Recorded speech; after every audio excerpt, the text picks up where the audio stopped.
L'IRD a présenté officiellement son candidat pour la course à la mairie pour la commune urbaine d'Antananarive au cours de l'après-midi. Il s'agit de Nainanji Atsitwain, ce dernier qui a renforcé sa volonté à faire d'Antananarive une ville modèle. L'association des riverains de la route des hydrocarbures et ses prolongements a fait don de 10 milliards d'ariars pour soutenir le financement des travaux de construction d'infrastructures dans le secteur d'Ankourjan, des travaux qui devraient s'achever vers la fin de l'année. À 7 semaines de la date théorique du Brexit, Londres a rendu public mercredi le rapport Opération Yellowhammer qui évalue les conséquences d'un no deal. Le texte fait notamment état de problèmes d'approvisionnement de nourriture.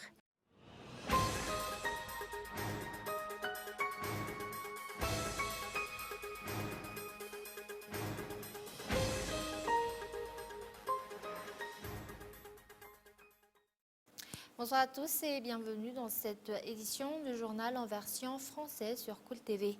Actualité politique pour ouvrir ce journal. L'IRD a présenté officiellement son candidat pour la course à la mairie pour la commune urbaine d'Antananarive au cours de l'après-midi. Il s'agit de Nainanji Atsitwain, ce dernier qui a renforcé sa volonté de faire d'Antananarive une ville modèle. Reportage de Gaëtan Andrienslav.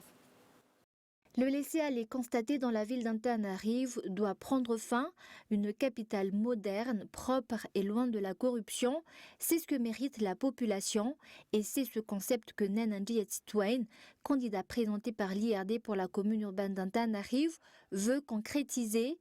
Ce candidat a tenu particulièrement à souligner son engagement pour la lutte contre la corruption et la cession de biens publics à des particuliers.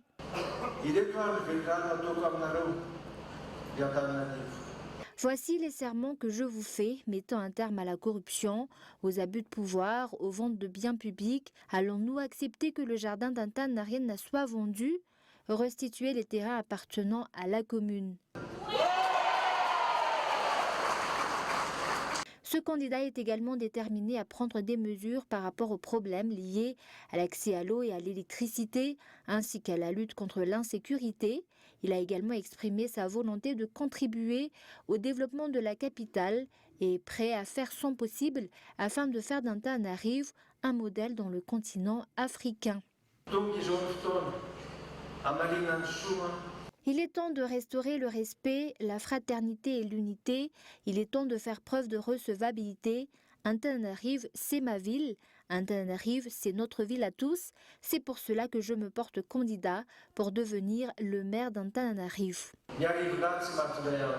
Ce candidat présenté par l'IRD est prêt à contribuer au développement de la capitale, conformément aux objectifs visés par le président Andrazwil. Et Marc Ravalman s'est rétracté à la dernière minute. Finalement, il ne se portera pas candidat à l'élection communale pour la commune urbaine d'Antananarive. C'est donc Tahir Nijina Ranji Masnour qui portera les couleurs du parti Team dans la course pour prendre la place de la maire actuelle de la ville.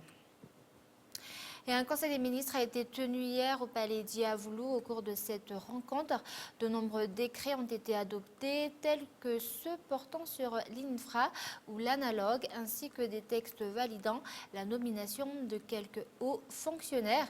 Et outre cela, des abrogations de nominations ont également été décidées, à l'instar de celle de l'ambassadeur de Madagascar au Japon. Reportage.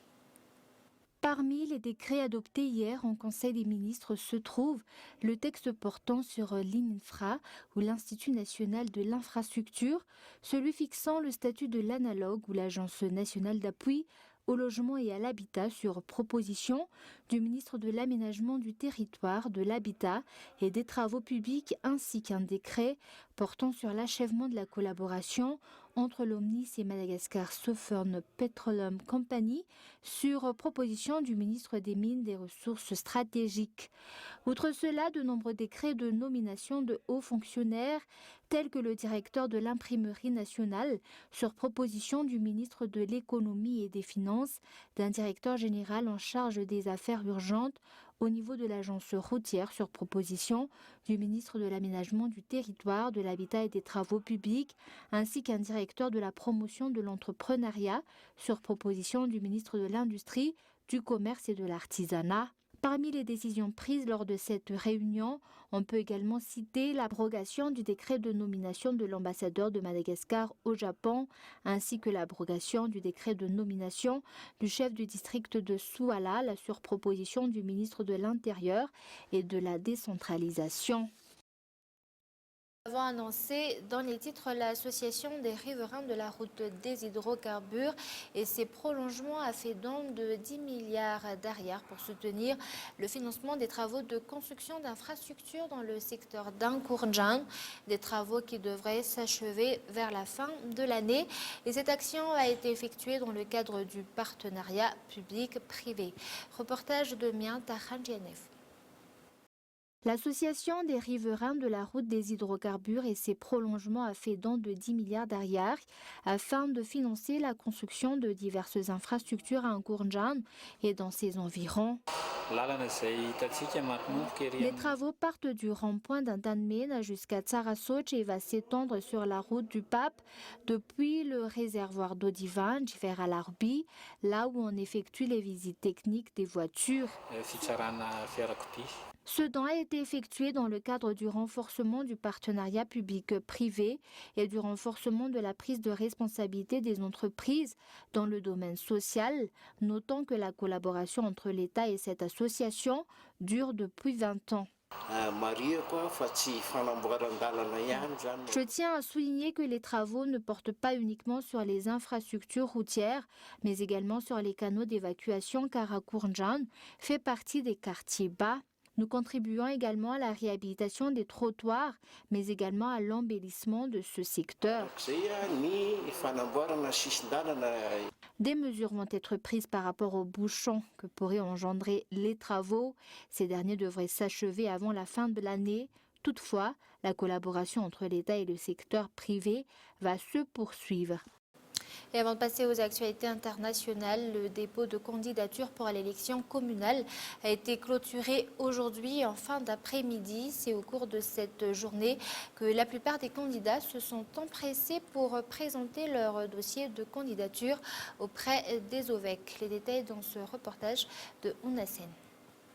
Aujourd'hui, dernier jour des dépôts de dossiers de candidature pour l'élection communale, les candidats se sont enfin empressés de remettre leur dossier aux organes de vérification et d'enregistrement des candidatures. Pour la commune urbaine d'Antananarivo, on compte 5 candidats en liste pour l'élection de maire et 4 pour celui de conseiller communal. Dans les autres districts d'Antananarivo, la plupart des candidats ont également choisi cette journée pour se présenter auprès des OVEC. Le dépôt du dossier de candidature effectué aujourd'hui s'est déroulé sans problème. Pour le parti Malagasy Miaramieng dans la commune d'Ankandjin, nous avons 10 conseillers et avons pris la décision de nous porter candidats parce que la commune a besoin de jeunes prêts à contribuer au développement de la commune. Ça fait 11 ans que je travaille pour la commune d'Ankandjin. Je me suis porté candidat parce que je tiens à poursuivre les développements engagés dans cette commune. Cette candidature a été faite dans le but de contribuer au développement de la commune où je suis et de ses habitants.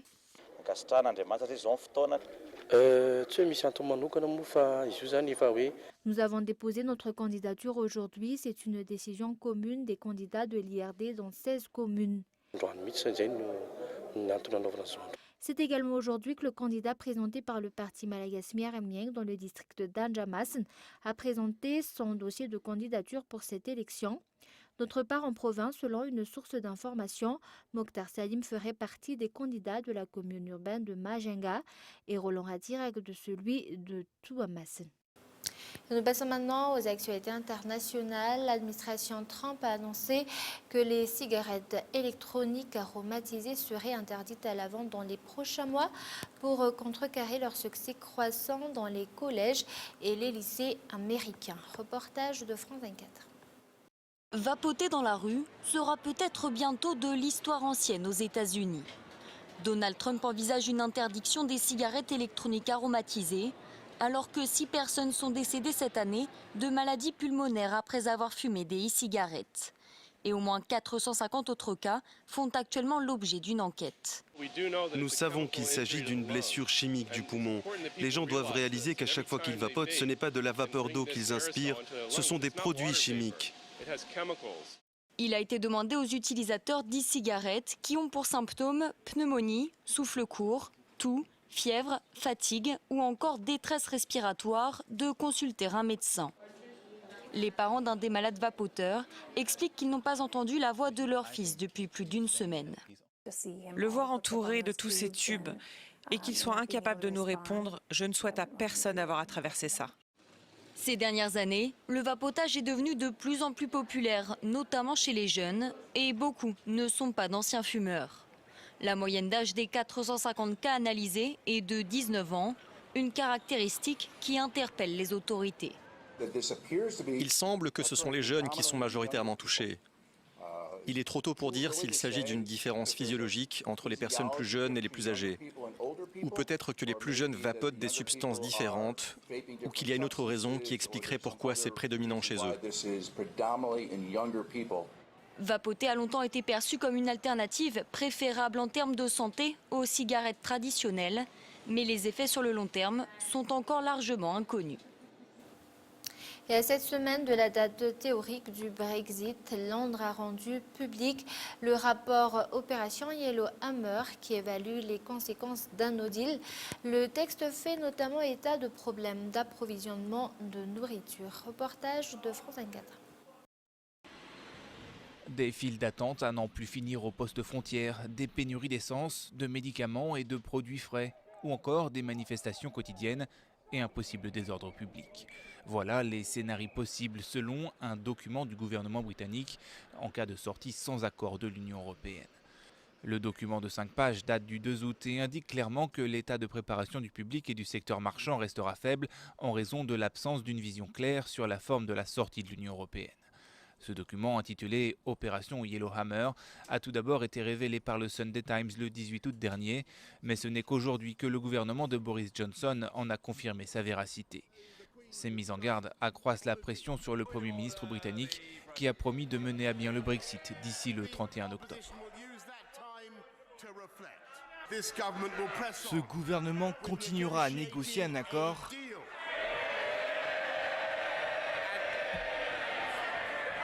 tout en se préparant à sortir sans accord. Si le gouvernement a dévoilé l'opération Yellowhammer, c'est que les députés britanniques ne lui ont pas laissé le choix. La semaine dernière, ils ont voté une loi en ce sens à l'initiative du député Dominic Grieve. Sur France 24, le conservateur rebelle a expliqué ses motivations. C'est tout simplement un désir que le public et le Parlement puissent voir l'impact d'un départ de l'Union européenne sans accord. Michael Gove, le ministre chargé du Brexit, a confirmé que ce document ne fait que décrire ce qu'il se passerait dans le pire des cas. Le gouvernement a par ailleurs souligné qu'il était en train de le remettre à jour. Et avant de se quitter, un rappel des grands points de ce journal. L'IRD a présenté officiellement son candidat pour la course à la mairie pour la commune urbaine d'Antananarivo. Au cours de l'après-midi, il s'agit de Nen Anji-Titouane, ce dernier qui a renforcé sa volonté à faire d'Antananarivo une ville modèle. Et l'association des riverains de la route des hydrocarbures et ses prolongements a fait don de 10 milliards d'ayars pour soutenir le financement des travaux de construction d'infrastructures dans le secteur d'Ankourjam, des travaux qui devraient s'achever vers la fin de l'année. Et à cette semaine de la date théorique du Brexit, Londres a rendu public ce mercredi le rapport Opération Yellowhammer qui évalue les conséquences d'un no deal. Le texte fait notamment état de problèmes d'approvisionnement de nourriture. Et voilà, c'est la fin de cette édition. Merci de l'avoir suivi jusqu'à la fin. Passez une excellente soirée en compagnie de Cool TV. Au revoir.